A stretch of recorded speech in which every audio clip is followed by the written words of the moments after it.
Alright guys, so hello everybody, welcome back. So today I have officially got my transmission mount in, and I'm actually going to remove this here 5.3 and slide in that transmission. Because I want to see if I need to swap around here. Let me get y'all a little closer so you can see. So I'm wanting to see if I need to swap around these mounts. Maybe they need to be on the back side. I'm not really sure, because I have all this adjustment space even if I were to flip it around. So I'm thinking that maybe I may need to. I'm not 100% sure. So I'm gonna look into that option. Here, get you a better look. So yeah, I'm gonna look into maybe possibly flipping these around where this is maybe back over here somewhere. Gonna look into that because it's like really close up against the firewall, and I can't pull it forward anymore. So that's what I'm gonna look into also while I'm doing this. But the main goal is to fill that little gap right back there with a transmission. So hey, enjoy what's about to take place. So I'm gonna take care of that, and yeah, first we're gonna remove this here transmission. First we're gonna remove this here engine. So I'm gonna set y'all up so y'all can kind of see what's going on here.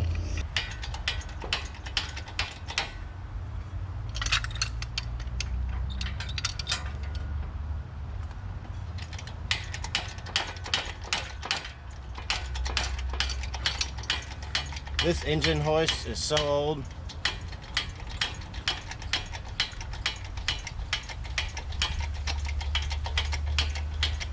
I was pulling engines out with this thing back when I was like 13, 14 years old. Interesting. Alright, so now I just need to mount on my yeah, you know, the mount here thingy.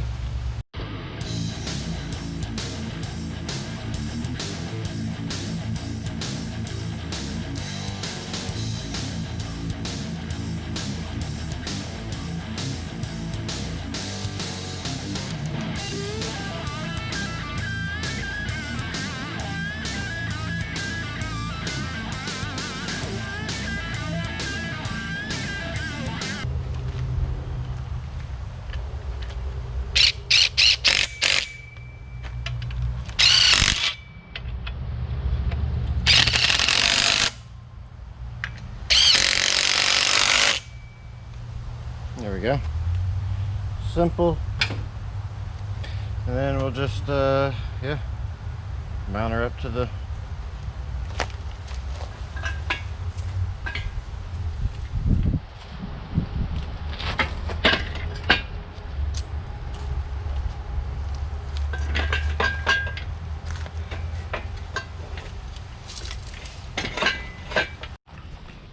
Okay, so what you guys are looking at right here, I've already showed you. This is the G-Force crossmember that I ordered from crossmembers.com, and that is the original crossmember for the 2.8 liter, I think is what it was.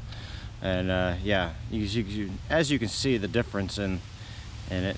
This one looks way more robust than that right there. I've heard of some people reusing their original one, but I just don't. Yeah, I'm gonna go ahead and use this one right here, obviously, since I went ahead and spent $275 on it. But yeah, I want to show you this too. So I got the transmission for the most part up in here. Forgot to film it because I'm a dummy. But what I did was I wrapped a heavy duty toe strap, not toe strap, but just a ratcheting strap around the bottom of it, and at the back end of it. Yeah, hold on. Let me get you a better view of it. I got a jack stand right there, so I lifted it up and put the jack stand under it, and then I started hoisting it up on the ratcheting strap. And as I would go up, I'd use the jack to occasionally like support it when I needed to take away some of the rope or the line as it got too bound up right here, like this one is right here. I'm gonna have to do that again. But I'm actually about to put that cross member back up in there because I have enough. It's up high enough that I don't have to lift it that far, and I can actually lift it up, slide it up underneath there, and then bolt it in place. So that's what I plan on doing, and I'm gonna put y'all down there so y'all can see me do it. What's up, guys? So here we are. I've got it mounted right here. Just kind of a rough mount. Got the bolts going through the holes. I don't actually have it bolted in because I need to actually be able to move it around and make sure that I get it properly aligned in the position that I need. But I've got it actually technically mounted. And what I'm gonna do is, let's see, there's that one over there. So what I'm gonna do is, you can see it's at an angle. I'm gonna lift up from the front and kind of push it back, and probably put a jack stand underneath it to hold it. But yeah, let's see what we can do here. Hang on. All right, let's get you a boat. There we go. So, like I said, I have it bolted up in there. So I'm gonna try to hop up in here and get some better leverage. And I'm just gonna, because it's all mounted up back there. So I'm thinking,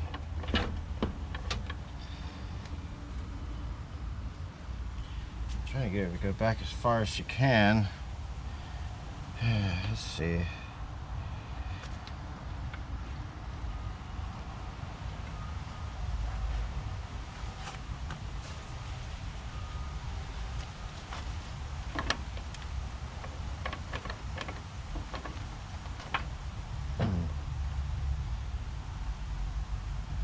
I feel like the transmission needs to go back further than that though.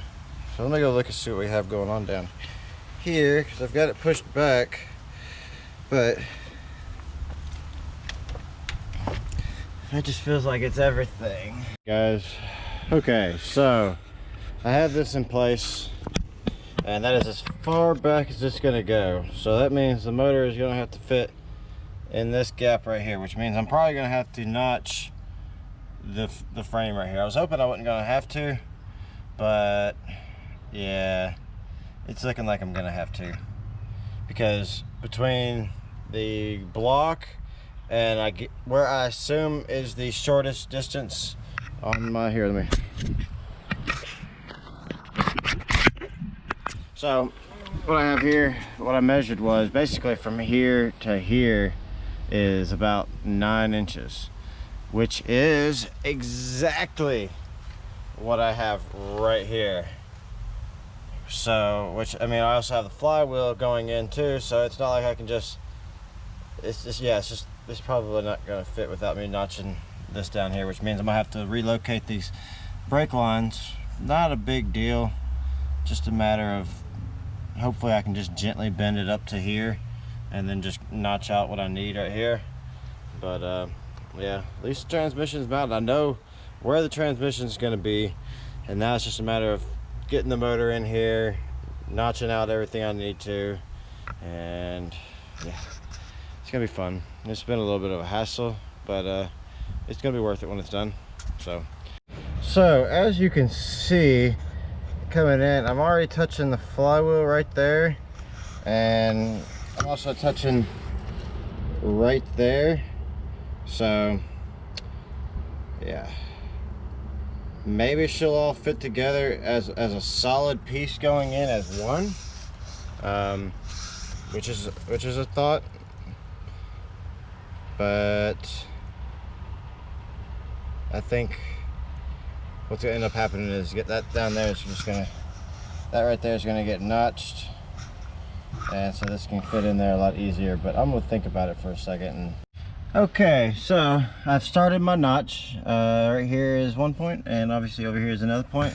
It's gonna come to about right here, which should give me plenty of space, even if I decide to go with a different oil pan, one that doesn't hang down as low, which kind of leaning towards. But yeah, I guess that's really gonna be it, because I got to get some cutoff wheels to be able to go to do this line across here, and then obviously across the bottom. And I don't have any cutoff wheels with me right now, and I'm gonna be honest with you, I don't feel like going and getting them right now.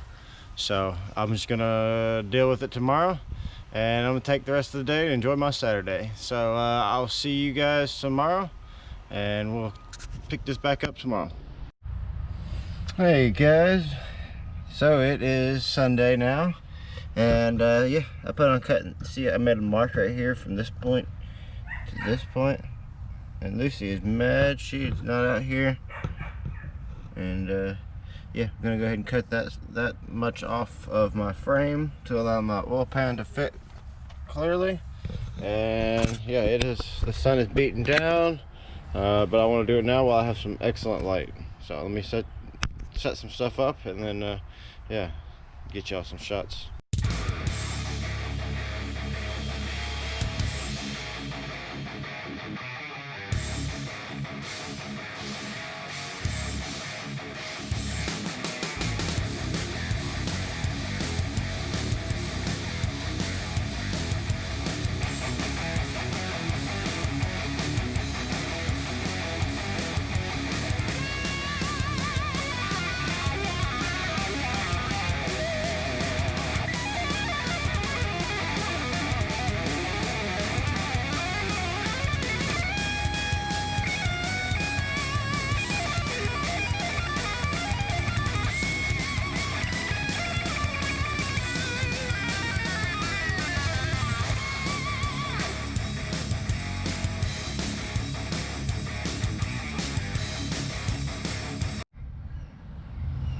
Alright guys, so check it out. Got the notch in the cross member here. Now I still got to cap this in, but yeah, I mean, she's done, as you can see. So, whew, boy, that was a pain in the butt. Some of them places, it just got really tight. And yeah, just had to cut it out piece by piece. But as you can tell, it is quite hot out here today. So I mean, I think it's only like 90 something. It isn't even the hottest it's gonna get this year. Boy, it's gonna be fun. I need to shop with AC, but it's all right. What doesn't kill me will make me stronger. Yeah, so far I still need to set the motor in here and see how that's gonna go, and I need to figure out this brake line, see how I'm gonna get that out of the way.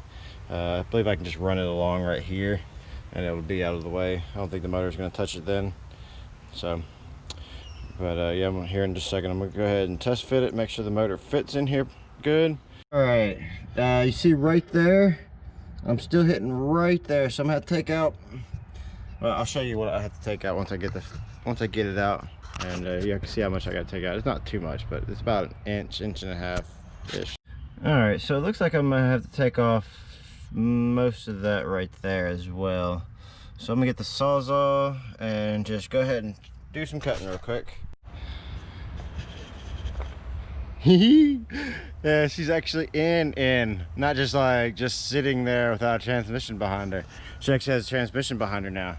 And I mean, it's not bolted up. I still have to pull this motor back out to cap off the to where I notched it at. So I also have to get the torque converter and a few other things. So this motor's coming back out. But just the fact of seeing it together, for the most part, it's not together because I don't have the bolts yet. I gotta get some bolts, but it's in there, it's in the motor mounts. Turning them around was the way to go. If you're sitting there wondering how you should mount your S10 mounts for the V8, this is how I did mine. I had the angles coming down further towards the back of the motor, whereas at first I had these closer to the front, where basically this one was on the other side and obviously the other one on the other side was on this side. So, and it pushed the motor really far back, but where we're at right now is actually going to work really good because I'm still got plenty of space up here for the radiator and all that. I'm going with electric fans, so I'm not too worried about the fan going on out here. So there won't be a fan mounted to the water pump. So yeah, I mean, man, I'm so happy. It took a while, as you can tell, but you know, it was necessary. All the trimming and everything. Let's see, did I do any extra trimming? I actually didn't even do any extra trimming. It's hard to see, but yeah, I mean, it's precisely what I needed. I needed a little more than what I had originally measured, but that's why you cut and test and then cut and test, cut and test. So yeah, I think that's gonna be it for today. I'm gonna go inside and cool off and get me some water or something like that. So you guys take it easy, and if you haven't already, go ahead, like, subscribe. All right, bye.